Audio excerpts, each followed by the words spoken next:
ജന്മാദ്യസ്യേതോന്നയാദിതരതച്ചാർത്തേഷ്വഭിജ്ഞസ്വരാട് തേനേ ബ്രഹ്മഹൃദായ ആദികവേ മുഹ്യന്തി യത്സൂരയ തേജോ വാരിമൃതാം യഥാ വിനിമയോ യത്ര ത്രിസർഗോമുഷാ ധാമനാസേന സദാ നിരസ്തകുഹകം സത്യം പരം ധീമഹി. നമസ്കാരം. സനാതനധർമ്മ സംഹിതകളിലെ വിജ്ഞാനശകലങ്ങൾ പങ്കുവയ്ക്കാനുള്ള ചാനലായ നാദശ്രീയിലേക്ക് എല്ലാവർക്കും സ്വാഗതം. പ്രിയരെ, ചാനൽ സബ്സ്ക്രൈബ് ചെയ്യാനും ലൈക്ക് ചെയ്യാനും ഓർമ്മപ്പെടുത്തിക്കൊള്ളുന്നു. സഹകരിച്ച് സബ്സ്ക്രൈബ് ചെയ്ത് ലൈക്ക് ചെയ്തവർക്കെല്ലാം അകമഴിഞ്ഞ നന്ദി രേഖപ്പെടുത്തിക്കൊള്ളുന്നു. നിങ്ങളുടെ സഹകരണമാണ് ചാനലിനെ നിലനിർത്തുന്നത് എന്ന് അറിയിച്ചുകൊള്ളുന്നു. തൃതീയ സ്കന്ധം 7-ാമത്തെ അധ്യായത്തിലത്തെ പ്രമേയം. കുറച്ച് കാര്യങ്ങൾ മൈത്രേയ മഹർഷിയിൽ നിന്ന് കേട്ടു. കുറച്ച് കേൾക്കുമ്പോഴാണല്ലോ നമുക്ക് സംശയം ഉണ്ടാവുക. ഒന്നും അറിയാത്തവർക്ക് സംശയം ഉണ്ടാവില്ല. അതിവിടെ ഞാൻ അടുത്ത ശ്ലോകത്തിൽ പറയുന്നുണ്ട്. ഒക്കെ അറിയണവർക്കും സംശയം ഉണ്ടാവില്ല. അപ്പോൾ ആർക്കാ സംശയം ഉണ്ടാവുക? കുറച്ച് കാര്യങ്ങൾ ഇങ്ങനെ കേട്ടു മൈത്രേയ മഹർഷിയുടെ നിന്ന് മുഴുവനായതുമില്ല. അപ്പോഴാണല്ലോ സംശയം. അതാണ് ഇവിടെ ചോദിച്ചത്. ഒരു തരത്തിലുള്ള വികാരമോ ഗുണമോ ഇല്ലാത്ത നിർഗുണനായ ഭഗവാന് ശരിക്കും പറയുകയാണെന്ന് വെച്ചാൽ ഈ സൃഷ്ടി വ്യാപാരം ഒരു വൃഥാവ്യാപാരം അല്ലെങ്കിൽ വൃഥാവ്യായാമം അല്ലേ? നമ്മളൊക്കെ ഇപ്പോൾ എന്തെങ്കിലും ഒരു കാര്യം ചെയ്യുക എന്ന് പറഞ്ഞാൽ അതിനൊരു ഉദ്ദേശമോ അതുകൊണ്ടൊരു കാര്യം നേടാനോ തീർച്ചയായിട്ടും ഉണ്ടാവും. എന്തിനാ മെഡിസിന് പഠിക്കണം? +ഒക്കെ ഒട്ടിച്ച കാറിൽ ഇങ്ങനെ ചെത്തി നടന്ന് ചില ആൾക്കാർക്ക് പാവങ്ങളെ സഹായിക്കണം എന്നുണ്ടാവും. ചില ആൾക്കാർക്ക് കുറച്ച് കാശ് ഉണ്ടാക്കണം ഉദ്ദേശമുണ്ട്, ഉറപ്പാണ്. ഒരു ഡോക്ടറാവണം, 5 കൊല്ലം മെനക്കെടുന്നത് അതിന് വേണ്ടിയിട്ടാണ്. എന്തൊക്കെ ഉദ്ദേശമില്ലാതെ ആരെങ്കിലും മെനക്കിടുമോ? അപ്പോൾ ഭഗവാന് അങ്ങനെ ഒരു നേട്ടമോ ഒരു നേടാനോ ഒരു ലക്ഷ്യമോ ഇല്ലല്ലോ മൈത്രേയ മഹർഷി. അദ്ദേഹം സ്വതതൃപ്തസ്യ, സ്വയമേ തൃപ്തനാണ്. ഇനി വേറൊന്ന് ചേർക്കേണ്ട ആവശ്യമില്ല. തന്നോട് കൂടിയിട്ട് ഇഷ്ടപ്പെട്ട ആളുകളോ ഇഷ്ടപ്പെട്ട വസ്തുക്കളോ അത് ഭക്ഷണമാവാം, വേറൊന്നും അദ്ദേഹത്തിന് ആവശ്യമില്ല. സ്വതതൃപ്തസ്ഥനാണ്, ആത്മാവിൽ സന്തോഷിക്കുന്നവനാണ്. ആത്മാവിൽ എന്നുള്ള പ്രത്യേകമുണ്ട്. വേറൊന്നിലുമല്ല സന്തോഷം കണ്ടെത്തുന്നത്. സന്തോഷം എപ്പോഴും ആനന്ദം നമ്മുടെ ഉള്ളിലാണെന്നാണ്. അത് മനസ്സിലാക്കാത്ത ഒരു ജീവൻ ആജീവനാന്തം ദുഃഖിക്കും, അല്ലെങ്കിൽ പൂർണ്ണമായിട്ട് സുഖിക്കില്ല. ഒന്നെങ്കിൽ ദുഃഖം ഉണ്ടാവും, അല്ലെങ്കിൽ അവൻ്റെ സുഖം അപൂർണമാവും. അപൂർണമാവുക എന്ന് പറഞ്ഞാൽ സുഖത്തിന് എൻഡ് ഉണ്ടാവും, മടുപ്പ് വരും കുറേ കഴിഞ്ഞാൽ. അങ്ങനത്തെ സുഖമേ ഉണ്ടാവുള്ളൂ. ആത്യന്തികമായി നിലനിൽക്കുന്ന സുഖം ഉണ്ടാവില്ല. അപ്പോൾ സ്വതതൃപ്തസ്യനായിട്ടുള്ള ഭഗവാൻ അങ്ങനെയല്ല. സംതൃപ്തിയും സന്തോഷവും ആനന്ദമേ ഉള്ളൂ അവിടത്തേക്ക്. ഒരു സൃഷ്ടികർമ്മം ചെയ്യേണ്ട ആവശ്യമില്ലല്ലോ അദ്ദേഹത്തിന്. അപ്പോൾ എന്തിനു വേണ്ടി ഇത് ചെയ്തു എന്നാണ് ഈ അധ്യായത്തിലത്തെ ചോദ്യം. ഇപ്പോൾ പറഞ്ഞു, ഗുണങ്ങൾ അല്ലെങ്കിൽ നിർഗുണൻ നിർവികാരൻ തന്നെയാണ്, നിർഗുണനാണ് ഭഗവാൻ. ഇപ്പോൾ ഇവിടെ മായയെ സൃഷ്ടിച്ചിട്ട് ആ മായ കൊണ്ട് മഹത്വത്വം അഹങ്കാരം, ഇതാണ് സൃഷ്ടിക്രമം. എപ്പോഴും പറയും എങ്ങനെയാണ് മായ സൃഷ്ടിച്ചു. ആദ്യം ഉണ്ടാക്കുന്നത് മായ, ഇല്ലാത്തതിനെയാണ് മായ എന്ന് പറയാം. യാ മാ സാ മായ. വിവേകാനന്ദ സ്വാമികൾ അതിൻ്റെ അർത്ഥം പറഞ്ഞത് ഇങ്ങനെ. എന്താ മായയുടെ അർത്ഥം? യാ മാ, അതിന് തിരിച്ചാണ് ഇടുക. മായയുടെ തിരിച്ചിട്ടെന്താ? യാമ. യാമ എന്ന് പറയുന്നത് ഇല്ലാത്തത്. യാ ഏതൊന്ന്, മാ ഇല്ല. മാ എന്ന് പറഞ്ഞാൽ സംസ്കൃതത്തിൽ നെഗറ്റീവാണ്, നിഷേധം. അപ്പോൾ ഏതൊന്നാണോ ഇല്ലാത്തത് എന്നാലുണ്ട് എന്ന് തോന്നുകയും ചെയ്യണത്. ഇല്ല എന്ന് പറഞ്ഞുകൊണ്ട് ഒന്നുമില്ല എന്ന് വിചാരിക്കണ്ട, ഉണ്ട് എന്നിങ്ങനെ തോന്നുന്ന പ്രതീതി, അതിനെ സൃഷ്ടിച്ചു. മഹത്വത്വം അഹങ്കാരം, ദെൻ ബാക്കിയൊക്കെ. അങ്ങനെയാണ് സൃഷ്ടി. സൃഷ്ടിച്ചു. ഇതെന്തിനു വേണ്ടി എന്ന് ചോദിച്ചാൽ നിർഗുണനും നിർവികാരനും ആയിരിക്കുന്ന ഭഗവാൻ ഒറ്റത്തരേ ഉള്ളൂ. വളരെ സിമ്പിൾ ഉത്തരമാണ്. ഈ മായയ്ക്ക് അടിമപ്പെടാതെ ആണ് സൃഷ്ടി നടത്തിയത്. ഇതാണ് അതിൻ്റെ ഉത്തരം. ഈ മായയോ സൃഷ്ടിയോ മഹത്വത്വ അഹങ്കാരം ഇല്ലെങ്കിലും ഭഗവാന് നിലനിൽക്കാം, ഒരു കുറവും കൂടാതെ നിലനിൽക്കുക. അപ്പോൾ അതുണ്ടായ എന്തെങ്കിലും പ്ലസ് ഉണ്ടോ? ഇല്ല. ഇല്ലെങ്കിൽ മൈനസ് ഉണ്ടോ? ഇല്ല. അപ്പോൾ ഒരു വിനോദം പോലെയാണ് ഇത് ഭഗവാൻ ചെയ്തിരിക്കുന്നത്. ദൃശ്യദേശന്നഭിദ്രട്ടൊരാത്മനോ അനാത്മനോ ഗുണാഹ എന്ന് പറഞ്ഞു. ആത്മന ജീവാത്മാവിന് കാണപ്പെടുന്നു, അനാത്മന ആത്മാവല്ലാത്തതിൻ്റെ ഗുണങ്ങൾ. നമ്മളൊന്നും ശരിക്കും വെച്ചാൽ ആത്മാവല്ല എന്ന് വേണമെങ്കിൽ പറയാം എന്നാണ്. ആത്മസ്വരൂപികൾ എന്നൊക്കെ ഇപ്പം നമ്മളെ പറയാൻ പറ്റില്ലല്ലോ. അപ്പോൾ ആത്മാവല്ലാത്ത നമ്മുടെ സാധാരണ വികാര വിചാര സന്തോഷാദികൾ ഭഗവാന് ബാധകമല്ല. ആ മായയ്ക്ക് അടിമപ്പെടാതെയാണ് ഭഗവാൻ സൃഷ്ടി നടത്തിയത്. പക്ഷേ സൃഷ്ടിക്ക് വേണ്ടി മായ ആവശ്യവുമാണ്. ആയില്ലാതെ സൃഷ്ടിക്കാൻ പറ്റില്ല. ആയുധം നമ്മളെടുത്തു, എന്തിന്? മുറിക്കാൻ. പക്ഷേ ആയുധം നമ്മുടെ നിയന്ത്രണത്തിലാണ്. അവിടെ വെച്ചാൽ അവിടെ വെച്ചു ഇത്രേനെ. ആയുധം പറയണ അനുസരിച്ചല്ലല്ലോ നമ്മൾ മുറിക്കണം. അതെയോ, നമ്മുടെ അപ്പോൾ ആയുധം വേണം, എന്നാലേ ആ സംഗതി അവിടെ നടക്കുള്ളൂ. പക്ഷേ താൻ എന്ത് ചെയ്തിട്ടില്ല? ആയുധത്തിന് വിധേയപ്പെട്ടിട്ടില്ല, ഒട്ടുമില്ല. തൻ്റെ നിയന്ത്രണത്തിലോ ഡ്രൈവർ വണ്ടി കൊണ്ടുപോകുന്നത് പോലെ എന്ന് പറഞ്ഞാലും തെറ്റില്ല. തൻ്റെ ഇഷ്ടത്തിനാണ് വണ്ടി കൊണ്ടുപോകുന്നത്. എപ്പട്ട എങ്ങനെ തിരിക്കണം, കൊണ്ടുപോകണം, നിർത്തണം എന്ന പൂർണ്ണ നിയന്ത്രണത്തിലാണ് വണ്ടിയെ ഡ്രൈവർ കൊണ്ടുപോകുന്നത്, ഉടമസ്ഥൻ. ഒട്ടും വണ്ടിയുടെ ഇഷ്ടത്തിനല്ലല്ലോ പോകുന്നത്. ഇതുപോലെ മായയെ തൻ്റെ കീഴിൽ നിർത്തി നിയന്ത്രിച്ചു കൊണ്ട് ഭഗവാൻ സൃഷ്ടി വ്യാപാരം എന്ന വിനോദത്തിൽ ഏർപ്പെട്ടിരിക്കുന്നു. പക്ഷേ ഇത് എന്തിന്? ഒരു കാര്യമില്ലെങ്കിൽ പിന്നെ എന്തിനാന്നുള്ള ചോദ്യത്തിന് വിതുര ശരിക്കും ഉത്തരമില്ല എന്നാണ് മൈത്രേയ മഹർഷി പറഞ്ഞത്. എല്ലാ ചോദ്യത്തിനും ഉത്തരം കണ്ടോളെന്ന് നിർബന്ധം പിടിക്കണതിന് അർത്ഥമില്ല. ആകാശത്തിൽ എത്ര നക്ഷത്രമുണ്ട്? ഉത്തരം കിട്ടുമോ? സൂര്യൻ്റെ ടെമ്പറേച്ചർ എത്രയാ? ഉത്തരം കിട്ടുമോ? ഉത്തരം കണ്ടിട്ടുണ്ട് കേട്ടോ. പക്ഷെ അത് അല്ല എന്ന് പറയാൻ ആർക്കും പറ്റില്ല. അതുകൊണ്ടാണ് നമുക്ക് പറ്റുമോ? ഇത്ര 1000 കോടി സെൽഫീസാണെന്ന് പറഞ്ഞാൽ അല്ല എന്ന് പറയാൻ നമുക്ക് പറ്റില്ല എന്നതുകൊണ്ടാണ് അവരത് പറയണത്.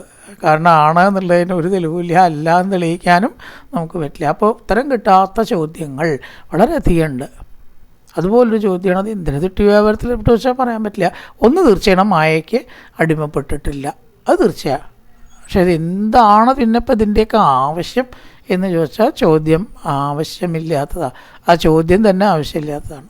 ഉത്തരം കിട്ടാത്ത ചോദ്യത്തിന് ആരെങ്കിലും ചോദിക്കാൻ നിൽക്കുമോ? അതാണ് അത് ചിന്തിക്കേണ്ട വിതിര. പിന്നെ എന്താ ചിന്തിക്കേണ്ടത്? ആ സൃഷ്ടിയെക്കുറിച്ച് ചിന്തിച്ചാൽ, സൃഷ്ടിയെക്കുറിച്ച് ഇങ്ങനെ ചിന്തിക്കുക, എന്തിനാന്ന് നോക്കണ്ട. എന്തൊക്കെയാണ് സൃഷ്ടി ഉണ്ടായി എന്ന് നമ്മളിപ്പോൾ പറഞ്ഞല്ലോ. മഹത്വത്വം, അഹങ്കാര, അവയവങ്ങൾ, കയ്യ, കാല്, കണ്ണ്, മൂക്ക്, തൊക്ക, നാക്ക്, ഇങ്ങനെയുള്ള പഞ്ചേന്ദ്രിയങ്ങളും കർമ്മേന്ദ്രിയങ്ങളും ദൃഷ്ടിച്ചതിനെക്കുറിച്ച് നമ്മൾ ചിന്തിച്ചാൽ ഒരു ഗുണം നമുക്കുണ്ട്. ഈശ്വരനല്ല കേട്ടോ, ഈശ്വരന് ഒരു ഗുണമില്ല, നമുക്കൊരു ഗുണമുണ്ട്. അതെന്താ? അത് ആ മഹാശക്തിയുടെ ഒരു അനുഭവം, അതിൻ്റെ ഒരു വൈഭവം എന്നാണ് പറയുന്നത്, നമുക്ക് അനുഭവപ്പെടാൻ നല്ലതാണ്. ഈ ഈശ്വരനെക്കുറിച്ച് നമ്മൾ ഏതെങ്കിലുമൊക്കെ രീതിയിലല്ലേ എത്തിച്ചേരാൻ പറ്റൂ? വെറുതെ ഇങ്ങനെ ഇരുന്നാൽ എത്തിച്ചേരുമോ? എത്തില്ല. നല്ലൊരു ഗുരുനാഥൻ വേണം, കുറച്ച് കാര്യങ്ങൾ മനസ്സിലാക്കണം, ധ്യാനമാണെച്ചാൽ ധ്യാനം ശീലിക്കണം, അതിനും വേണം ഗുരുനാഥൻ. ധ്യാനത്തിൻ്റെ ഗുണം എന്ത്, ധ്യാനത്തിൻ്റെ രീതി എന്ത്, എപ്പോഴൊക്കെയാവും, അതൊക്കെ പറഞ്ഞു തരണമല്ലോ. അങ്ങനെയിലേക്ക് എത്തുക. അതുപോലെ ആ ഈശ്വരനെ അറിയണമെങ്കിലും ആനന്ദം അനുഭവിക്കണം, ജന്മസാഫല്യം നേടണമെങ്കിലും ചില കാര്യങ്ങൾ വേണം. അതിലൊരു കാര്യമാണ് ഭഗവാന്റെ സൃഷ്ടി വ്യാപാരത്തെ ഓർക്കുക. അപ്പം എന്താ വെച്ചാൽ വിശ്വാസം വളരെയധികം ഉണ്ടാവും. സവൈ നിവൃത്തിധർമ്മേണ വാസുദേവാനുകമ്പയ ഭഗവത് ഭക്തിയോഗേന തിരോധത്തെ ശനേരിക. സവൈ ആ ധർമ്മം, നിവൃത്തിധർമ്മേണ നിവൃത്തിധർമ്മം കൊണ്ടും, വാസുദേവ അനുകമ്പയ വാസുദേവൻ്റെ കാരുണ്യം കൊണ്ടും, ഭഗവത് ഭക്തിയോഗേന ഭക്തി കൊണ്ടും ഇഹ ലോകത്തിൽ മെല്ലെ മെല്ലെ ഇല്ലാത്തതാകുന്നു. ഇല്ലാതാകുന്നു ഏത് ധർമ്മം?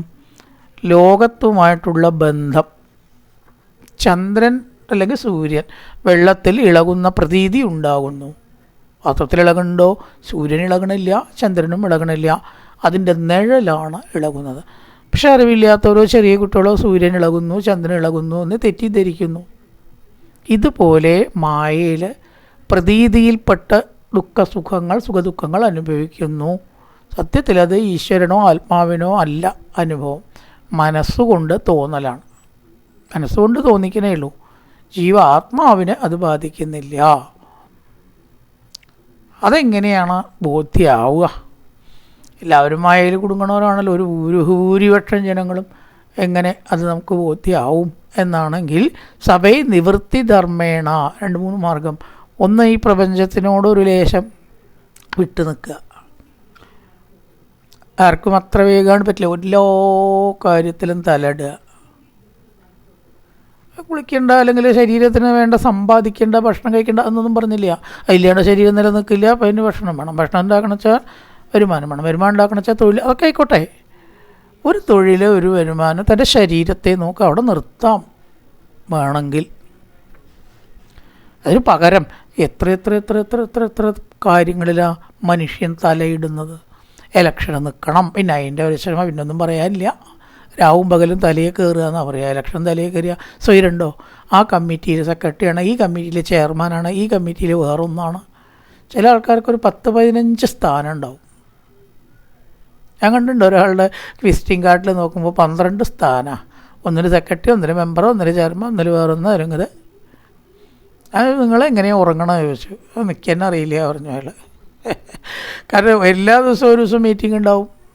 നാളെ എക്സിക്യൂട്ടീവ് മീറ്റിംഗ് ആവും, അല്ലെങ്കിൽ വേറെ ഒന്ന് ജനറൽ ബോഡിയാവും. അപ്പം അങ്ങനെ വേണ്ട നിവൃത്തി ധർമ്മേണ ഒന്ന് ഇട്ട് നിൽക്കൂ. അത്യാവശ്യം വേണ്ട ധർമ്മങ്ങൾ, മനുഷ്യനെ കൂടാതെ കഴിയാത്തത് മാത്രം എടുക്കുക, അതിൽ തലയിടുക. ഒരു വിവാഹത്തിന് പോയി വേണ്ടപ്പെട്ടവരുടെ വിവാഹത്തിന് പോവുക. എല്ലാ വിവാഹത്തിനും പോയിട്ട് തലയിടാണ്ടിരിക്കുക. വാസുദേവാനുകമ്പയ. ഇതൊക്കെ പോട്ടെ, ഭഗവത് ഭക്തി യോഗേന നല്ലൊരു മാർഗ്ഗമാണ് ഭക്തി. കാരണം ഈശ്വരനെ അറിയാൻ ഏറ്റവും നല്ല മാർഗം ഭക്തിയാണെന്നാണ്. ഒരുപാട് ദിക്കിൽ പറഞ്ഞിട്ടുണ്ട്, വിശദീകരിക്കേണ്ട ആവശ്യമേ ഉണ്ടെന്ന് തോന്നുന്നില്ല. കാരണം അത് നമ്മുടെ വികാരം, മനസ്സ്, ബുദ്ധി, ചിത്തം, ഇതിനെ ആർദ്രത സൃഷ്ടിക്കുക എന്നുള്ളത് ഭക്തി കൊണ്ട് സാധിക്കുക. അതുകൊണ്ട് ജീവിതത്തിലും ഉണ്ട് ഒരുപാട് ഗുണം. എന്താണ് ഈ ആർദ്രത? ഇപ്പോൾ ഉപാസന എന്നെ സാധിക്കുന്നുണ്ട്, രാജസമുണ്ട്, താമസമുണ്ട്.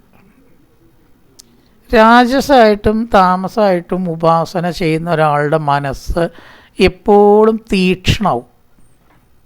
തീക്ഷ്ണ രീതിയിലേ ചിന്തിക്കുള്ളൂ, തീക്ഷ്ണ രീതിയിലേ പറയുള്ളൂ, തീക്ഷ്ണ രീതിയാവും ചിലപ്പോൾ പ്രവൃത്തി അടക്കം. ഒറ്റൊന്ന് മുറി രണ്ട് നമ്മൾ പറയാറുണ്ടല്ലോ, അങ്ങനെ പറ്റുള്ളൂ. പക്ഷെ ഭക്തി യോഗക്കാരൻ ശാന്തമായിട്ട് സംസാരിക്കുന്നു, ശാന്തമായിട്ട് ചിന്തിക്കുന്നു, ശാന്തമായിട്ട് പ്രവർത്തിക്കുന്നു, പ്രതികരണം അടക്കം ശാന്തമായ രീതിയിലാവും. ഇതാണ് ഭക്തിക്ക് ജീവിതത്തിലും പങ്കുണ്ട് എന്ന് പറയാൻ കാരണം. വലിയൊരു സംഭവമാണ് ഭക്തി കേട്ടോ, നമ്മൾ വിചാരിക്കണ പോലെയല്ല.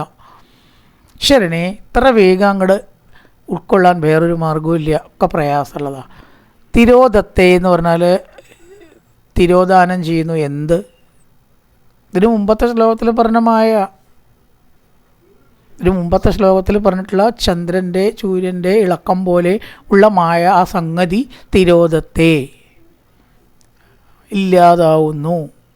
സത്യം നമുക്ക് അനുഭവപ്പെടും തോറും ഇതൊക്കെ മായയാണെന്നും ഇതിൽ ഭ്രമിക്കേണ്ടതില്ലെന്നും, സുഖം വരുമ്പോൾ സന്തോഷിക്കുകയോ ദുഃഖം വരുമ്പോൾ കരയുക, രണ്ടും പൊട്ടന്മാരാണ്. മലയാള ഭാഷയിൽ നാടൻ രീതിയിൽ പറയാച്ച, സിനിമ കണ്ടിട്ട് നമ്മൾ കരയാറുണ്ട് എന്ന പോലെ തന്നെ ഉള്ളൂ. ഇത് വേറൊരു സിനിമ, അത്രയേ ഉള്ളൂ. കുറച്ചും കൂടി വലിയൊരു സിനിമ, ലിവിങ് സിനിമ എന്നേ ഉള്ളൂ. ഇതൊന്നും സത്യമല്ല, കഴിഞ്ഞതൊക്കെ കഴിഞ്ഞു, ഒന്നും നിലനിൽക്കുന്നില്ല. ആ ബോധം ഭഗവത് ഭക്തി യോഗേന നിവൃത്തി ധർമ്മേണ, ഇത് രണ്ടും ആയാൽ വാസുദേവാനുകമ്പയ, ഭഗവാന്റെ അനുഗ്രഹവും വേണം കേട്ടോ, വളരെ പ്രധാനമാണ്. ഈശ്വരാനുഗ്രഹം ഇല്ലാത്ത ഒരാൾക്കും വിരക്തിയോ സത്യത്തിൻ്റെ സ്ഫുരണമോ മനസ്സിലുണ്ടാവില്ല. അതിന് ഉപാസിക്കുക തന്നെ വേണം, ഭക്തിയോടുകൂടി മതി. യതേന്ദ്രിയോ പരാമോധ ദൃഷ്ടാത്മനി പരേ ഹരോ ഹരോ ഹരിയിൽ, വിഭക്തി ഹരോ ഹരിയിൽ വിലീയന്തേ തഥാ ക്ലേശ സംസ്തുതസ്തേവ കൃഷ്ണശ. ദ്രഷ്ടാവോടുകൂടിയ ഇന്ദ്രിയോപരാമ, ഇന്ദ്രിയങ്ങളുടെ ഉപരതി, പരേ ആത്മനി ഹരോ പരമാത്മായായ ഹരിയിൽ, യഥ എപ്പോഴുണ്ടാകുന്നുവോ, തഥ അപ്പോൾ, യഥ എപ്പോൾ, തഥ അപ്പോൾ. ഇംഗ്ലീഷിലും മലയാളത്തിലും നമ്മൾ ഗ്രാമറിൽ പഠിച്ചിട്ടുണ്ടല്ലേ, നോട്ട് ഓൺലി ബട്ട് ആൾസോ എന്നൊക്കെ പറയുന്ന പോലെ എവിടെ യതി ഉണ്ടോ അവിടെ തതി ഉണ്ടാവും. എപ്പോൾ ഉണ്ടാകുന്നുവോ അപ്പോൾ. സംതുപ്തസ്യ സുഷുപ്തിയിൽ കിടക്കുന്നവൻ എന്ന പോലെ ക്ലേശങ്ങൾ കൃഷ്ണശ മുഴുവനും വിലയിക്കുന്നു. ഭക്തിയോഗം കൊണ്ട് മനസ്സ് ഈശ്വരനിൽ ലയിപ്പിച്ച എന്താ ഗുണം? ഇന്ദ്രിയോപരാമ അധ. ഉപരമം എന്താണ്? ഇന്ദ്രിയോപരാമോധ. ഉപരാമം, ഉപരമിക്കുക, ഇന്ദ്രിയങ്ങളിൽ നിന്ന് മെല്ലെ മെല്ലെ മെല്ലെ വേറെ ആവുക. ദ്രഷ്ടാത്മനി പരേഹരോ. ഹരിയിൽ ഭക്തി ജനിച്ചാൽ ഈ ഇന്ദ്രിയങ്ങൾ അതാത് ഇന്ദ്രിയങ്ങളുടെ വ്യാപാരത്തിൽ നിൽക്കില്ല, അതിൽ താല്പര്യം ഉണ്ടാവില്ല. ഉപരാമം എന്നാണ് അതിന് പറയുക. ഉപരാമോധ. യഥേന്ദ്രിയോപരാമോധ. പരാമോന്നോ രാമോധോ അല്ല, ഉപരാമോധ. ഒരു ഇന്ദ്രിയങ്ങളെ കൊണ്ടും നമ്മൾ അനുഭവിക്കണ സുഖത്തിൽ താല്പര്യം ഉണ്ടാവില്ല. അപ്പോൾ വളരെ ശ്രേഷ്ഠമായിട്ടുള്ള ഒരു കാര്യമാണ് സംഗീതം. ചെവി കൊണ്ടാണ് നമ്മളത് ഒരു ഉദാഹരണം പറഞ്ഞതല്ലോ, ആസ്വദിക്കുന്നത്. ചെവിയാണല്ലോ കേൾപ്പിക്കുന്നത്. ഒരു കാര്യമുണ്ട്, ഭാഗവതത്തിലത്തെ നല്ല ഇഷ്ടപ്പെട്ട ഭാഗം കേൾക്കുമ്പോഴോ പറയുമ്പോഴോ വായിക്കുമ്പോഴോ ഭഗവാനിൽ ലയിച്ചിരിക്കുന്ന ഒരാൾക്ക് സംഗീതം ശല്യമോ സുഖമോ എന്ന് പറയൂ? ഉത്തരം ശല്യമാവും. എനിക്കൊരു സംശയം ആ കാര്യത്തിലില്ല. അവിടെ നമ്മളൊന്ന് മനസ്സിലാക്കേണ്ട, സംഗീതം ഡിവൈനാണ്, ദിവ്യമാണ് പറയണു. അതൊക്കെ ഭക്തിയോഗത്തിലുള്ള സംഗീതത്തിനേ ഉള്ളൂ കേട്ടോ. മറ്റ് സംഗീതമൊന്നും തോന്നിയില്ല. നമ്മൾ കേൾക്കലൊക്കെ ഉണ്ട് നേരം പോവാൻ എന്നുണ്ടെങ്കിലും ഒക്കെ എല്ലാവരും ചെയ്യണത് നമ്മളും ചെയ്യണ്ടേ എന്നുള്ള നിലയ്ക്ക് ചെയ്യണമെന്നേ ഉള്ളൂ. ശരിക്കും പറയുകയാണെന്ന് വെച്ചാൽ ഒരു സഹസ്രനാമം ചെല്ലുമ്പോഴോ ഭാഗവതം കേൾക്കുമ്പോഴോ ഉള്ള സുഖം ഏത് സംഗീതം കേൾക്കുമ്പോഴും ഇല്ല. സിനിമ പാട്ടും നാടൻ ഗാനങ്ങളും കേൾക്കുമ്പോൾ ഒട്ടും ഇല്ല, മറ്റതും ഇല്ല. കാരണം ആ സംഗീതം ചെവി കൊണ്ടാണ് ആസ്വദിക്കുന്നത് സാധാരണ. ആ ചെവി ഇവിടെ പ്രവർത്തനരഹിതം പോലെ ആവുന്നു. അങ്ങനെ എല്ലാ ഇന്ദ്രിയങ്ങളെ പറ്റിയും പറയാം. ഓരോന്നിടത്ത് പറയാൻ തുടങ്ങിയാൽ അതന്നെ ഒരു എസ്ഐക്ക് ഉണ്ട്. ആ ഇന്ദ്രിയങ്ങളുടെ ഒക്കെ വ്യാപാരത്തിൽ നിന്ന് കിട്ടുന്ന സുഖം നൈമിഷികമാണ് എന്നും ഒട്ടും അത് ശാശ്വതമല്ല എന്നും ഈശ്വരാനുഭവമുള്ളവർക്ക് അറിയാം. അതുകൊണ്ട് അവൻ ഒന്നും കാണുന്നില്ല, ടി വി കാണുന്നില്ല, വേണ്ടാത്ത പാട്ട് കേൾക്കുന്നില്ല, ഒരുപാട് ഭക്ഷണത്തിൽ ഭ്രമമില്ല, ശരീരത്തെ നിലനിർത്താൻ വേണ്ടി ഭക്ഷിക്കുന്നു. ഇങ്ങനെ നോക്കടച്ചാൽ പെർഫ്യൂമിൽ ഭക്തനെ ശ്രദ്ധയുണ്ടാവില്ല, ഉണ്ടാവരുത്, അത് കൃത്രിമാണ്. മൂക്കെന്തിനാ ഉപയോഗിക്കേണ്ടത്? ഭഗവാന്റെ കളഭം, ഗുരുവായൂർ കളഭം, തുളസി, ഇതിൻ്റെയൊക്കെ മണം കേൾക്കാൻ. അപ്പോൾ ഇന്ദ്രിയങ്ങൾ ഒന്നിലും വ്യാപരിക്കാത്ത ഒരു അവസ്ഥ. അങ്ങനെ വ്യാപരിക്കുമ്പോൾ ഈശ്വരനിൽ നിന്ന് തെറ്റുന്നു, ഡീറെയിലാവണം, വണ്ടി ഡീറെയിലാവണ പോലെ. അപ്പോൾ എല്ലാ ഇന്ദ്രിയങ്ങളെയും ഒതുക്കി നിർത്തിയാലേ മനസ്സ് എവിടേക്ക് എത്തുള്ളൂ? ആത്മാവിലും ഈശ്വരനിലും എത്തുള്ളൂ. യഥേന്ദ്രിയോപരാമോധ. യോന്നും മോന്നും ഇന്ദ്രിയോപരാമോധ. ഉപരാമം. ഇന്ദ്രിയങ്ങളും എല്ലാറ്റിൻ്റെയും വിഷയങ്ങളിൽ നിന്ന് അവധിയെടുത്ത പോലെ നിൽക്കുക, മനസ്സ് ഈശ്വരനിൽ നിൽക്കുക. ഹരോ. ഹരിയിൽ മനസ്സ് നിൽക്കുമ്പോൾ വിലീയന്തേ തഥാ ക്ലേശ. എല്ലാ ക്ലേശങ്ങളും ഇല്ലാണ്ടാവും. ഉറങ്ങണ ആൾക്ക് എന്ന പോലെ സംസ്തുപ്തസ്യേവ. സുപ്ത ഉറങ്ങുക, സംസുപ്ത നല്ലപോലെ ഉറങ്ങുക. സം വെരി വെരി എന്നുള്ള അർത്ഥമാണ്. ഉറങ്ങണ ഒരാൾക്ക് ഈ ലോകത്തിൽ എന്തെങ്കിലും അറിയോ?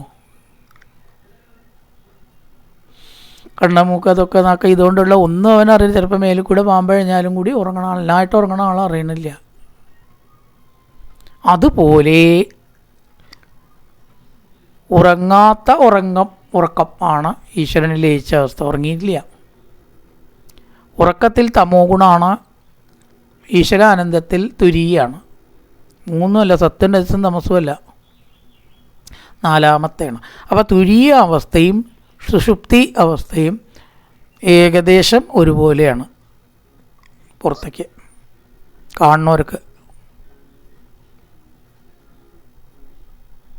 അനുഭവിക്കുന്ന ആൾക്ക് സുഷുപ്ത അവസ്ഥയിൽ ഒന്നും അറിയുന്നില്ല, യാതൊന്നും അറിയുന്നില്ല.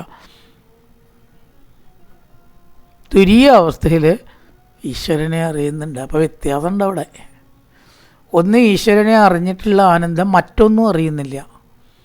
മറ്റൊന്നും ആ ഈശ്വരനെയും അറിയണില്ല ഉറക്കത്തിൽ. ഒക്കെ അറിയാത്ത അവസ്ഥ അജ്ഞാനമാണ്. അജ്ഞാനം ഒരിക്കലും ഒരു ശ്രേഷ്ഠമെന്ന് ആരും പറയാറില്ല. എന്ത് ഭാഗ്യവാനും അവനൊന്നും അറിയില്ല എന്ന് പറഞ്ഞാൽ അത് ശരിയാണോ? അറിയാത്തവൻ എന്തെല്ലാം അബദ്ധങ്ങൾ പറ്റും. അതാണ് ഉറക്കം. പക്ഷെ ഒന്നും അറിയണമൊന്നുമില്ല. ആ ഒരു കാര്യത്തിൽ ഉറക്കവും തുര്യവും ഒരുപോലെയാണ്. പക്ഷെ തുര്യത്തിൽ ഈശ്വരനെയും ആത്മാവിനെയും അറിയണം, മറ്റൊന്നും അറിയുന്നില്ല. അപ്പോൾ കണ്ട പ്രത്യക്ഷത്തിൽ അതങ്ങനെ തോന്നും. പക്ഷെ ഒരിക്കലും ഒന്നല്ല എന്നാണ് അറിവുള്ളവർ പറയുന്നത്. അതിനെപ്പറ്റി ചിലർ വാദിക്കാറുണ്ട്. സുഷുപ്തിയും അതുപോലെ ധ്യാനത്തിൽ അനുഭവിക്കുന്ന സുഖവും തമ്മിൽ എന്താ വ്യത്യാസം? തുര്യവും നല്ല ഉറക്കവും സുഷുപ്തിയും ഒന്നല്ലേ? ചിലരങ്ങനെ പറയുന്നുണ്ടെങ്കിലും അങ്ങനെയല്ല എന്നുള്ളതാണ് വിദഗ്ധ മറുപടി, അഭിപ്രായം. അശേഷതം ക്ലേശമം വിധത്തെ ഗുണാനുവാദശ്രവണം മുരാരേ കുതപ്പുനത്തച്ചരണാരവിന്ദ പരാഗസേവ രതിരാത്മലബ്ധ. മുരാരേ ഭഗവാന്റെ, മുരൻ എന്ന അസുരനെ കൊന്നതുകൊണ്ടാണ് മുരാരി പേര്. ഗുണാനുവാദ ശ്രവണം, ഗുണങ്ങളെ കേൾക്കൽ. അശേഷ സംക്ലേശ ശ്രമം, എല്ലാ ക്ലേശങ്ങളും ഇല്ലാണ്ടാക്കും. ഈശ്വര കഥയ്ക്കും ഭഗവാന്റെ കഥയ്ക്കും ഉള്ളൊരു പ്രത്യേകത അതാണ്. അതുകൊണ്ടാണ് ഇത്രയൊക്കെ സപ്താഹം നടത്തിയാലും വീണ്ടും നടത്തണം എന്നല്ലേ തോന്നണം, വീണ്ടും കേൾക്കണം എന്നല്ലേ തോന്നണം. നടത്താൻ ആളുണ്ട്, കേൾക്കാൻ ആളുണ്ട്, പറയാൻ ആളുണ്ട്. ഇല്ലാത്ത അവസ്ഥ വരുന്നേ ഇല്ല. ഇത്രയൊക്കെ ബുദ്ധിമുട്ടി പഠിച്ച് പറയാനും ആൾക്കാരുണ്ടാവണമെങ്കിൽ ഇത്ര പാടുന്നത് പഠിച്ചെടുക്കുക എന്ന് പറഞ്ഞാൽ അപ്പോൾ എന്തിനാ അത് ചെയ്യണം? അതുകൊണ്ടുള്ള ഒരാനന്ദം കണ്ടെത്തിയിട്ട് തന്നെയാണ് ചെയ്യുന്നത്. അതിന് താഴെയുള്ള ബാക്കി ലക്ഷ്യങ്ങളെല്ലാം പേരോ പ്രസിദ്ധിയോ പണോ ഒക്കെ അന്നുണ്ടാവുന്ന ആളല്ലാണ്ടാവും. എന്നും നമ്മളിതുപോലെ ഇരിക്കാൻ പോകുന്നുണ്ടോ? പക്ഷേ എന്നും നിലനിൽക്കുന്ന ഒരു കാര്യമുണ്ട് കേട്ടോ. അതെന്താണ്? ഈശ്വര കഥകളിൽ നിന്നുള്ള ആനന്ദം കണ്ടെത്തി അനുഭവിക്കണം. അത് കണ്ടെത്തി അനുഭവിക്കണം. നേരത്തെ പറഞ്ഞ പോലെ വാസുദേവ അനുകമ്പയ, ഗുരുവിൻ്റെ അനുഗ്രഹം, ഭഗവാന്റെ അനുഗ്രഹം, സ്വയം പരിശ്രമം, 2-3 കാര്യങ്ങൾ വേണം. ഇത് ഒത്തുകൂടിയാലേ ആത്മാനന്ദം എന്ത് എന്ന് പറയാൻ പറ്റൂ. എന്തെന്ന് പറയാൻ സാധ്യമല്ലാത്ത ഒന്നാണ് എന്ന് അനുഭവിക്കാൻ പറ്റുള്ളൂ. പറയാനൊന്നും അത് സാധിക്കില്ല എന്ന് ബോധ്യവും. വിധത്തെ എല്ലാ ക്ലേശങ്ങളും ഇല്ലാണ്ടാവും. തച്ചരണാരവിന്ദപരാഗസേവാരതി. വെറുതെ ഇങ്ങനെ കേൾക്കുമ്പോൾ തന്നെ നമുക്ക് മനസ്സ് ശാന്തമാവും എങ്കിൽ ഇപ്പം എത്രയോ ആൾക്കാരുണ്ട് രാസക്രീഡയെ പറ്റി വിമർശനാത്മകമായിട്ട് ഭാഗവതം കേൾക്കും. ഒരാൾ പോയി, പണ്ടൊക്കെ പലരും പോയിട്ട് ഭക്തന്മാരായിട്ട് അവരാണ്ട് തീർന്നു എന്നുള്ള അനുഭവം. ഇത് കഥയൊന്നുമില്ല, ഇവരുടെ രാസക്രീഡ ഞാൻ ഇപ്പം കാണിച്ചു കൊടുക്കാം. അപ്പോൾ എന്തിനാ കേൾക്കണം? കേട്ടിട്ട് വിമർശിക്കാൻ, കേട്ടിട്ട് വേണം 4 പറയാൻ. നിങ്ങളുടെ കൃഷ്ണൻ ഇങ്ങനെ പെണ്ണുങ്ങളുടെ പിന്നാലെ നടക്കുന്ന ആളാണ്, പെണ്ണുപിടിയനാണ് എന്ന് പറഞ്ഞ് സ്ഥാപിക്കാൻ വേണ്ടിയിട്ട് രാസക്രീഡ കേട്ടില്ലേ? അയാൾ വലിയ ഭാഗവതനായിട്ടുള്ള 1-2-3 അനുഭവങ്ങൾ പറയുന്നത് കേൾക്കാറുണ്ട് ഞാൻ. പിന്നെ ഭാഗവതം കയ്യിൽ നിന്ന് വയ്ക്കാണ്ടായി. അതാണ് എല്ലാ ക്ലേശങ്ങളും കൊണ്ടില്ലാണ്ടാവുന്നതാണ്. കേട്ട് തുടങ്ങിയാൽ ഭക്തി ഉണ്ടാവും. ആ ഭഗവത് പാദാരവിന്ദത്തിൽ ഭക്തി ഉണ്ടായാലോ പിന്നത്തെ കാര്യം പറയാനില്ല. വെറുതെ കേട്ടാൽ തന്നെ ഗുണമുണ്ടെന്ന് പറഞ്ഞു. ഭക്തി ഇല്ലാത്ത ഒരാളും കേൾക്കാം. പക്ഷേ ഭക്തിയും കൂടിയാണ്ട് ചേർന്നാലോ സ്വർണത്തിന് സുഗന്ധമുള്ള പോലെയായി. ആത്മലബ്ധ, ആത്മാവിൽ ആ പാദപത്മത്തിലത്തെ ഭക്തി ഉണ്ടായാൽ പിന്നെ പറയാനുണ്ടോ എന്ന് ചോദിക്കണം. കുതപ്പുന, അത് പറയാൻ പറ്റുമോ പിന്നത്തെ സുഖം? ഈ ഭക്തിയോടുകൂടി 2 കണ്ണിലും വെള്ളം നിറഞ്ഞ് ആ വാക്കുകളൊക്കെ ഇങ്ങോട്ട് വരാതെ ഇടറി കണ്ണാണ്ട് അടച്ച് ചില ആൾക്കാർ പറയുമ്പോൾ പറയൽ ലേശം നേരമൊക്കെ ഇട്ട് നിർത്തുന്നത് കാണാം നമ്മൾ. എന്തൊരു ഭാഗ്യമാണ് ആ ഒരവസ്ഥയിലൊക്കെ എത്താൻ. ചില സമയത്ത് നമുക്ക് ഉണ്ടാവും കേട്ടോ. ഓരോ സമയത്തും ചിലപ്പോൾ കൃഷ്ണാവതാരത്തിനാവാം, ചിലപ്പോൾ സ്വർഗാരോഹണത്തിനാവാം, ചിലപ്പോൾ നരസിംഹാവതാരത്തിനാവാം. ഏതെങ്കിലും ചില സമയത്ത് നമുക്ക് പെട്ടെന്ന് ഈ ശരീരത്തിൽ നിന്ന് അങ്ങോട്ട് വിട്ട പോലെ അങ്ങോട്ട് ആവും. ഒക്കെ ഭാഗവതത്തിൻ്റെ പ്രത്യേകതയാണ്. അതല്ലേ വേണ്ടത്. അപ്പോൾ വെറുതെ കേൾക്കണ തന്നെ ഗുണം ഉണ്ടെച്ചാൽ ഭക്തിയും കൂടി ഉണ്ടായാൽ പിന്നത്തെ അവസ്ഥ എന്താണെന്ന് അവിടെ ചോദ്യം. അശേഷ സംക്ലേശ ശമം വിധത്തെ ഗുണാനുവാദശ്രവണം മുരാരേ. മുരാരേ ഗുണാനുവാദശ്രവണം അശേഷ സംക്ലേശ ശമം വിധത്തെ. മുരാരിയുടെ ഗുണാനുവാദ ശ്രവണം അശേഷ സംക്ലേശത്തെ ഇല്ലാണ്ടാക്കുന്നു. വിധത്തെ ഇപ്പം ഭക്തി ഉണ്ടായാലോ. കുതപ്പുന തച്ചരണാരവിന്ദപരാഗസേവ. തച്ചരണാരവിന്ദപരാഗസേവാർദ്ധിരാത്മലബ്ധ കുതപ്പുന. ആ പാദപത്മത്തിലുള്ള ഭക്തി ഉണ്ടായ പിന്നെന്താ കഥ? അതാണ് കുതപ്പുന. ചെറിയ സംഗതിയല്ല, വലിയ സാധനയാണ്. ഈശ്വരകഥ പറയുക, ശ്രവണം എന്നുള്ളത് വലിയൊരു സാധനയാണ്. വിതുരൗവാച സംഛിന്ന സംശയോമക്യന്തവ സൂക്താസിനാ വിഭോ ഉഭയത്രാപി ഭഗവാൻ മനോമേ സമ്പ്രദാമതി. അപ്പം എനിക്ക് ആ സംശയം തീർന്നു. എന്തിനാണ് ഭഗവാൻ സൃഷ്ടിക്കുന്നത്? വലിയൊരു വ്യാപാരമാണല്ലോ സൃഷ്ടി പറഞ്ഞാൽ. ലോകം മുഴുവൻ ഉണ്ടാക്കാൻ പോകുന്നല്ലോ. അതെന്തിനാണെന്ന് ചോദിച്ചപ്പോൾ പറഞ്ഞു ഭക്തന്മാരുടെ അനുഗ്രഹത്തിനാണ്. ആണപ്പോൾ ഇതിൻ്റെ ഉത്തരം ശരിക്ക്. ഭഗവാനൊരു ആവശ്യമില്ല. പക്ഷെ ഭക്തന്മാർ, ഈ ലോകത്തിൽ കുറേ സജ്ജനങ്ങളുണ്ടല്ലോ, അവരെങ്ങനെയാണ് ആനന്ദിക്കുക? എൻ്റെ സൃഷ്ടികർമ്മങ്ങൾ പറയാനില്ലെങ്കിൽ അവരെങ്ങനെ ആനന്ദിക്കും? എൻ്റെ സൃഷ്ടികർമ്മങ്ങൾ ഇല്ലെങ്കിൽ എങ്ങനെ സൃഷ്ടികർമ്മത്തെ പറയും? അപ്പോൾ അശേഷ സംക്ലേശ ശമത്തിന് വേണ്ടിക്കൊണ്ടാണ് ഭഗവാന്റെ സൃഷ്ടി. അതെന്തിന്? ഭഗവാൻ അതുകൊണ്ടൊരു ലക്ഷ്യവും ഇല്ല. ഒരു ഒറ്റ ലക്ഷ്യമുള്ള ഭക്തന്മാർ ആനന്ദിക്കട്ടെ, തൻ്റെ കഥകൾ പറഞ്ഞിട്ട് ആനന്ദിക്കട്ടെ. ഇപ്പം അതെന്തിനാണ്, ഏതിനാണ്? അത് പറയുമ്പോൾ നമുക്ക് ആനന്ദമുണ്ട് എന്ന് ഓർത്താൽ മതി, അത്ര ചിന്തിച്ചാൽ പോരെ. അപ്പോൾ അതാണ് ഉത്തരം. ഭക്തന്മാരുടെ അനുഗ്രഹത്തിന് വേണ്ടിയാണ് സൃഷ്ടി. അവർക്ക് ആനന്ദത്തെ കൊടുക്കലാണ് ലക്ഷ്യം. അതാണ് സംശിന്ന സംശയം. ഇപ്പം എനിക്ക് ആ സംശയം തീർന്നു. തവ സൂക്താസിനാവിഭു, അങ്ങയുടെ വാക്കിൽ നിന്ന് എൻ്റെ സംശയം തീർന്നു. ഉഭയത്രാപി ഭഗവാൻ മനോമേ സമ്പ്രദാവതി, നന്നായി പ്രവർത്തിക്കുന്നു. എൻ്റെ മനസ്സ് ഉഭയത്രാപി എന്ന് പറഞ്ഞാൽ ഈശ്വരൻ സ്വതന്ത്രനും ജീവൻ പരതന്ത്രനും ആയതെങ്ങനെ? ഈശ്വരൻ മായയ്ക്ക് അടിമപ്പെട്ടിട്ടില്ല കർമ്മങ്ങൾ ചെയ്യുമ്പോൾ. നമ്മളോ ഇടയ്ക്ക് ആ കർമ്മത്തിൽ കുടുങ്ങുന്നുണ്ട്. ഇതാണ് സംശയം. തീർത്തു എന്ന് പറഞ്ഞത്. അപ്പം മായയ്ക്ക് അടിമപ്പെടാതെ കർമ്മം ചെയ്താലും മായയ്ക്ക് അടിമപ്പെട്ടിട്ട് കർമ്മം ചെയ്താലും അത് രണ്ടും രണ്ടാണ്. പുറത്തേക്ക് നോക്കിയാൽ യാതൊരു വ്യത്യാസം ഉണ്ടാവില്ല. കർമ്മബന്ധിതനായിട്ടുള്ള ഒരാൾ കർമ്മം ചെയ്യണതും കർമ്മബന്ധം ഇല്ലാത്ത ഒരാൾ കർമ്മം ചെയ്യണതും പുറത്തുനിന്ന് നോക്കിയാൽ ഒരേപോലെയാണ്. പക്ഷെ ആന്തരമായിട്ട് രണ്ടും രണ്ട് തന്നെയാണ്. ഗീതയിലൊക്കെ അത് വളരെ വ്യക്തമായിട്ട് പറയുന്നുണ്ട്. ഏത് കർമ്മം നമ്മൾ ചെയ്താലും ആ കർമ്മമായിട്ട് നമുക്ക് ബന്ധമില്ലാഞ്ഞാൽ മതി. അതിൻ്റെ ദോഷമോ ഗുണമോ നമ്മളെ ബാധിക്കില്ല. അതുകൊണ്ട് ഹിംസ ഇവിടെ തെറ്റല്ല അർജുന. എല്ലാവരെയും വധിക്കണം. ഒരു ഗുരുജനങ്ങളാവാം, ബന്ധുക്കളാവാം, ആരായിക്കോട്ടെ, വധിച്ചോ. എന്നെ ചിന്തിച്ചിട്ടാവണമെന്ന് മാത്രം. ഞാൻ പറഞ്ഞിട്ടാണ് എന്ന് ധൈര്യമായിട്ട് ചിന്തിച്ചോളൂ. ഈ ലോകത്തിൽ 14 ലോകത്തിൽ എൻ്റെ വാക്കിലപ്പുറം ഒരു വാക്കൊന്നും ഉണ്ടായിട്ടില്ല, ഉണ്ടാവില്ല. അതുകൊണ്ട് നിനക്ക് ധൈര്യമായിട്ട് ഇവരെ വധിക്കാം. സാധ്യേ തദ്വ്യാകൃതം വിദ്വൻ ആത്മമായായനം ഹരേ ആപാത്യപാർത്ഥം നിർമൂലം വിശ്വമൂലം ബഹി. വിദ്വൻ, വിദ്വാനെ വിളിക്കണം. ഹരേ, ഹരിയുടെ ആത്മമായായനം, ആത്മാവിൻ്റെ മായാവിമോഹം, വിശ്വമൂലം വിശ്വത്തിൻ്റെ ആദികാരണവും, നയത് ബഹി ഭഗവാനെ കൂടാതെ നിർമൂലം കാരണമില്ലാത്തതും, അപാർത്ഥം അർത്ഥമില്ലാത്തതും ആയിട്ട് ആഭാതി വിളങ്ങുന്നു. അത് ഇപ്പോൾ അങ്ങ് പറഞ്ഞു.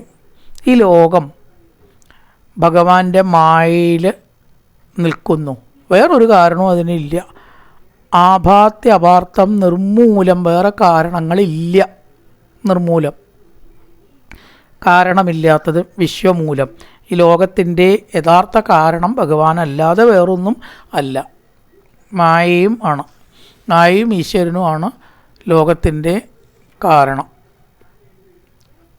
ഇനി പറയണം എച്ച മൂഢതമോ ലോകേ എച്ച ബുദ്ധേ പരംഗത താവുപോ സുഖമേതേതേ ക്ലിശന്തി അന്തരിതോ ജന. വലിയ നമ്മളൊക്കെ പറയുന്നൊരു തത്വമാണ്. മൂഢന്മാർക്ക് ദുഃഖമില്ലാത്രേ. ഒന്നും അറിയാത്ത പൊട്ടന് ഒരു ദുഃഖവും ഇല്ല എന്നാണ്. എല്ലാം അറിയണ ജ്ഞാനിക്ക് ദുഃഖമില്ല. അപ്പോൾ ആർക്കാ വിഷമം? ക്ലിശ്യന്തി അന്തരിതോ ജന, ഇടയിൽ നിൽക്കണവർക്ക് അല്ലേ. പരീക്ഷയ്ക്കൊക്കെ പഠിച്ചവർക്ക് വിഷമം ഉണ്ടാവില്ല. ഒന്നും പറയാത്തവർക്കോ പഠിക്കുകയോ ചെയ്യാത്തവർക്ക് അവിടെ നമ്പർ എഴുതി വെച്ച് പോന്നാൽ മതി. പക്ഷേ കുറച്ച് പഠിച്ചവർക്ക് അത് എത്രയുണ്ട്, അതിൻ്റെ ഉത്തരം എങ്ങനെയാണ് വരിക, അതിൻ്റെ ഉത്തരം എങ്ങനെയാണ് വരിക, എത്ര പോയിൻ്റ് ഉണ്ട്, ഈശ്വര അത് ഓർമ്മ വരുന്നില്ലല്ലോ, ഇങ്ങനെയൊക്കെ പല പ്രശ്നവും കുറച്ച് പഠിച്ചവർക്ക് ഉണ്ടാവും. മുഴുവൻ പഠിച്ചവർക്ക് യാതൊരു പ്രശ്നവുമില്ല. ഒന്നും അറിയാത്തവർക്ക് വളരെ എളുപ്പമാണ് പരീക്ഷ. ജീവിതം അങ്ങനെ തന്നെയാണ്. എന്തെങ്കിലും തോന്നിയതായിട്ടുള്ള വെള്ളം കഴിച്ച് റോട്ടിൽ എവിടെയെങ്കിലും കിടക്കണവരില്ലേ, അവർക്ക് വല്ല ദുഃഖമുണ്ടോ? അജ്ഞാനത്തിൻ്റെ അടിത്തട്ടിൽ അറിയുന്ന ജ്ഞാനികൾക്കോ അവർക്കും ദുഃഖമില്ല. നമ്മളെപ്പോൾ ഉള്ളവർക്കാണ് ദുഃഖം. അതുകൊണ്ട് താ ഉഭോ സുഖമേതേതേ, ആ രണ്ട് കൂട്ടർക്ക് സുഖമാണ്. ഒന്നും അറിയാത്തവർക്കും ഒക്കെ അറിയണവർക്കും. അന്തരിതോ ജന, ഇടയിൽ നിൽക്കുന്നവർക്കാണ് ദുഃഖം. അതുകൊണ്ട് ഭഗവാൻ മഹാത്മ്യം പറയണമേ. വിതുരൻ ചോദിക്കണു. മൈത്രേയർ തുടരുന്നു. കായേന വാചാ മനസേന്ദ്രിയർവാദ്യാത്മനാ വാ ഹൃദയ സ്വഭാവാൻ കരോതി യത്യർത്ഥകലം പരസ്മൈ നാരായണായേതി സമർപ്പയാമി.